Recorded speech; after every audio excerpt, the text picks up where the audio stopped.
Udara terasa berat. Bilik malap hanya diterangi cahaya bulan yang menembusi tingkap gotik yang melengkung. Satu soalan tergantung di antara kau dan dia.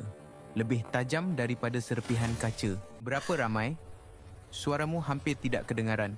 Tetapi di dalam kesunyian ini, ia bergema seperti jeritan. Dia tidak menjawab dengan angka. Sebaliknya, dia membalas dengan soalan lain. Satu serangan balas yang direka untuk membuatmu merasa bersalah. Kenapa itu penting? Itu masa lalu. Perkataan masa lalu diucapkan seperti satu mantra. Satu dinding yang dibina untuk menangkis sebarang siasatan lanjut, untuk melabelkan keraguanmu sebagai rasa tidak selamat. Dan mungkin untuk seketika kau percaya. Mungkin kau yang terlalu berfikir. Mungkin kau yang tidak cukup terbuka. Tapi ada sesuatu yang mengganggu. Bisikan di belakang mindamu. Perasaan sejuk yang tidak dapat dijelaskan. Ini bukan tentang angka itu. Kau tahu itu. Dia tahu itu. Ini tentang corak yang dilukis oleh angka itu. Setiap hubungan lampau adalah satu titik. Apabila titik-titik itu disambungkan, ia mendedahkan satu gambar. Dan kau takut dengan apa yang kau lihat. Inilah kebenaran psikologi gelap di sebalik body count. Ia bukan satu ukuran moraliti. Ia adalah simptom, tanda kepada sesuatu yang lebih dalam, lebih gelap. Ia adalah isyarat ketidakmampuan untuk membina ikatan. Bukan kerana mereka tidak mahu, tetapi kerana mereka tidak mampu. Fikirkan tentang ini.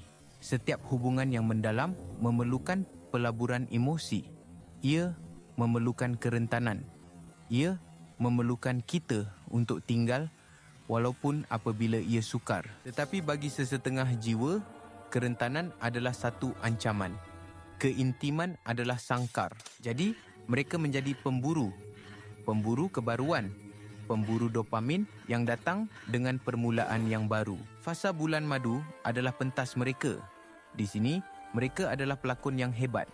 Mereka mencerminkan harapanmu, impianmu. Mereka menjadi semua yang kau inginkan. Tetapi apabila kegairahan awal mula pudar, apabila kebaruan itu hilang, topeng itu mula retak. Mereka menjadi resah, jauh, dingin. Jiwa mereka sudah pun berada di luar pintu, mencari rangsangan seterusnya. Ini bukan kebetulan. Ini psikologi. Corak ini dikenali sebagai novelty-seeking behavior yang ekstrim.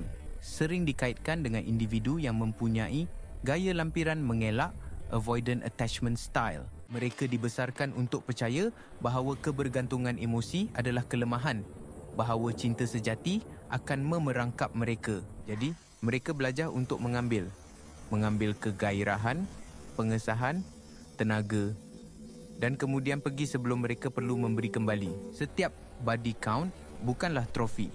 Ia adalah batu nisan. Batu nisan untuk hubungan yang tidak pernah diberi peluang untuk berkembang. Mari kita lihat contoh. Fikirkan tentang Elina.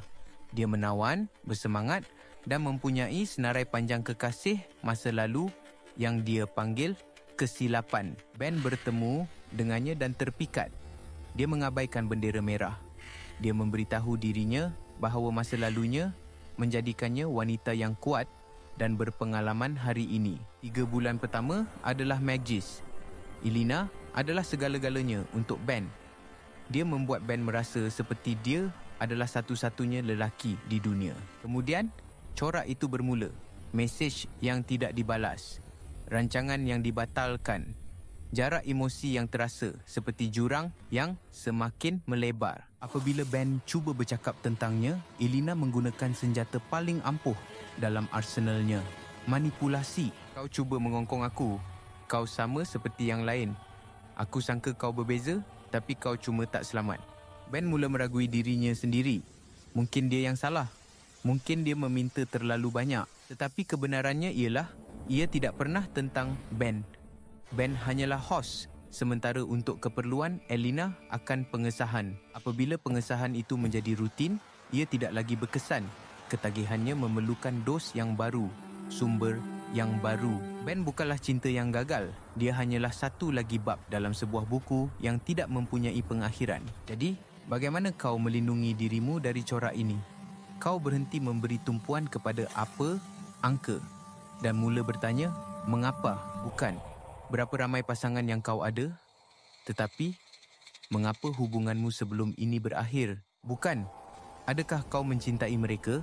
Tetapi, apa yang kau pelajari tentang dirimu daripada setiap perpisahan? Seorang yang sihat dari segi emosi akan merenung. Mereka akan mengakui kesilapan mereka. Mereka akan menunjukkan pertumbuhan. Seorang pemburu kebaruan akan mengelak.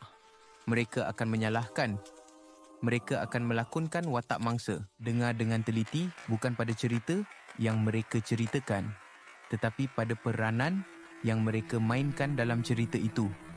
Adakah mereka sentiasa menjadi wira yang tidak bersalah? Adakah setiap bekas kekasih mereka gila, tidak stabil atau takut pada komitmen? Apabila seseorang tidak pernah bertanggungjawab, ia bukan kerana mereka sentiasa betul. Ia kerana ego mereka terlalu rapuh untuk mengakui mereka salah. Dan seseorang yang tidak boleh mengakui masa lalu mereka tidak akan pernah mampu untuk membina masa depan denganmu. Ini membawa kita kembali ke bilik yang malap itu. Kembali kepada soalan yang tergantung di udara. Kebenaran yang perlu kau terima adalah ini. Respons defensif mereka adalah jawapan yang kau perlukan. Penolakan mereka untuk introspeksi, cubaan mereka untuk memanipulasi emosimu, itu adalah corak dalam tindakan. Kau tidak melihat masa lalu. Kau sedang melihat pratonton masa depanmu bersama mereka. Satu masa depan di mana setiap keraguanmu akan dilabel sebagai tidak selamat.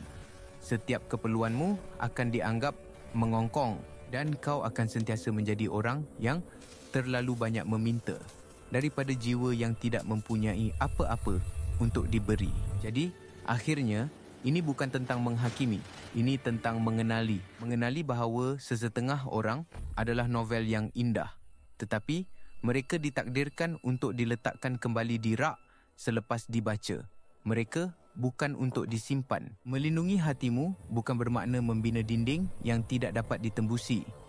Ia bermakna belajar untuk membaca peta sebelum kau memulakan perjalanan.